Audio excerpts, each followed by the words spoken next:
La 22esima edizione della Mostra Nazionale dei Vini Passiti è ancora l'unico evento in Italia che si propone di promuovere in modo specifico questo prodotto di grande pregio che da secoli viene realizzato in tutte le regioni italiane, dalle Alpi fino alle isole del Mediterraneo.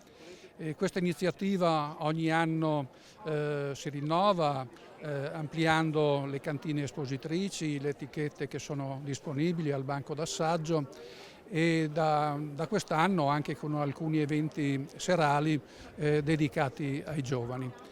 In questo contesto possono essere protagonisti anche i piccoli produttori ed avere qui un'ampia vetrina nazionale che può ospitare anche i produttori locali sia del mondo del vino ma anche i prodotti del territorio, perché questa la consideriamo appunto una grande vetrina nazionale per tutto il territorio dell'Alto Mantovano.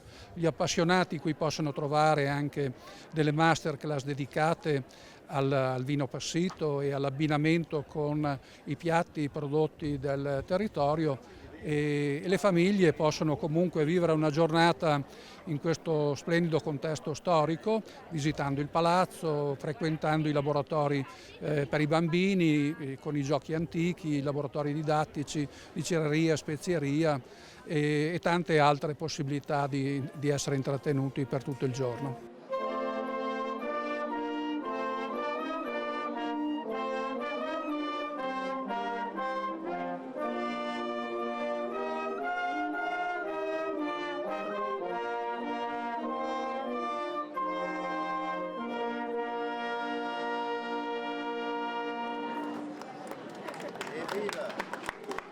La qualità va sempre a fianco nella curiosità di creare opportunità relazionali e oggi la Grecia, ma domani sono sicuro che stai già pensando non solo a qualche altra iniziativa, ma soprattutto a quanti appunti di fraternità, e sa solo Dio quanto in questo momento abbiamo bisogno di gentilezza, di bellezza e di un buon passito piuttosto che delle brutte parole. Grazie e un grande applauso all'amministrazione di Luciano Bertaioli. Abbiamo un banco d'assaggio con più di 100 etichette, una rappresentanza italiana importante da nord a sud, quindi i passiti sono vini di nicchia che meritano di essere riscoperti. E in più quest'anno abbiamo invitato la Grecia come ospite straniero, quindi un'occasione importante per conoscere vini a noi magari sconosciuti ma che in realtà hanno un grande valore storico-culturale. Quest'anno abbiamo voluto anche fare qualcosa di più, visto che la manifestazione è legata ai vini passiti e vini da meditazione, abbiamo aggiunto vini effettivamente da meditazione, vini importanti, fra cui una degustazione dedicata al Porto, quindi questo vino importante del Portogallo, un vino fortificato di grande valore culturale sia del Portogallo ma che a noi arriva oggi in realtà con pochi prodotti ma che quando arriva danno grandi soddisfazioni.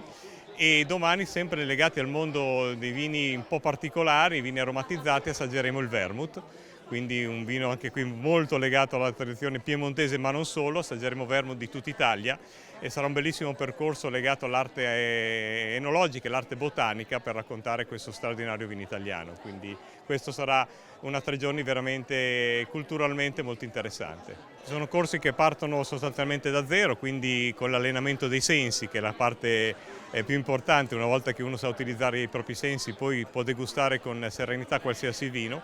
Sono corsi proprio rivolti all'appassionato che vuole conoscere questo mondo del vino. È un corso che sarà proprio qua a Volta Mantovana in autunno, quindi siamo anche in una bellissima location in Mezzicolli, in cui avremo anche la possibilità di fare qualche lezione direttamente in cantine del territorio per conoscere i nostri produttori che meritano sempre di essere visitati e conosciuti, che sono molto bravi, fanno vini di alta qualità. Già Esiodo, quindi parliamo del VII secolo a.C. grosso modo, ha parlato espressamente della tecnica di appassimento delle uve. Quindi la tradizione di appassire le uve è antichissima e direi che è una tecnica greca acquisita.